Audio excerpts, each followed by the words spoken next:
Bismillah, in the name of God, is the start of all good things, so we will start with it. This blessed phrase is a mark of Islam, one constantly recited by all creatures through their tongues of disposition. If you want to perceive its inexhaustible source of strength and blessing, consider the following parable. Travelers in Arabian deserts must travel under a tribal chief's name and protection, or else they will be bothered by bandits and unable to acquire what they need for the journey. Two people, one humble and the other arrogant, set out on a journey. The humble one obtained the name of a tribal chief.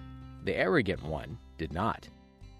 The former traveled everywhere in safety. Whenever he met a bandit, he said, "I'm traveling in the name of such and such tribal chief," and so he was left alone. He was treated with respect in every tent he entered. In contrast, the arrogant one suffered disaster and constant fear, for he had to struggle and beg for every need. He became base and vile. O arrogant soul, you are that traveler, and this world is the desert. Your weakness and poverty are endless, and the enemies and privations to which you are exposed are beyond number. Given this, invoke the name of the eternal owner and the everlasting ruler of this world, for only this can deliver you from such begging and fear. Bismillah is a blessed treasure. It transforms your boundless weakness and poverty by binding you to the all-powerful and merciful one's infinite power and mercy, into the most heated intercessor at his exalted court. When you say Bismillah, you act in his name. You are like a soldier acting in the state's name, fearing no one, doing all the things in the name of the law and the state, and persisting against all odds. How does everything recite Bismillah through its very mode of existence? For example, a stranger arriving in a city can order its people to gather at a certain place to work on a certain task. If this order is obeyed, the stranger obviously is acting in the name of the ruler's strength and authority, not his own. In the same way, everything acts in the name of God the Almighty.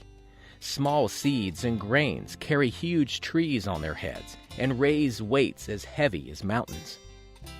Each tree says Bismillah, and filling its hands with fruit from mercy's treasury, offers them to us on a tray.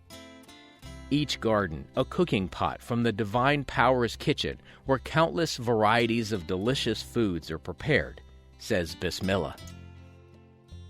All blessed animals, cows, camels, sheep, and goats, say Bismillah and become fountains of milk from mercy's abundance.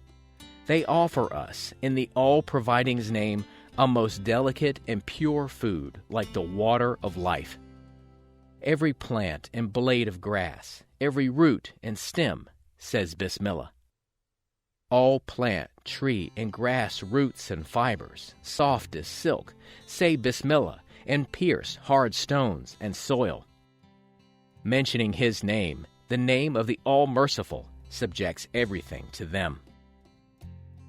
A tree's branches spread in the sky, and its roots spread unhindered among stones and soil.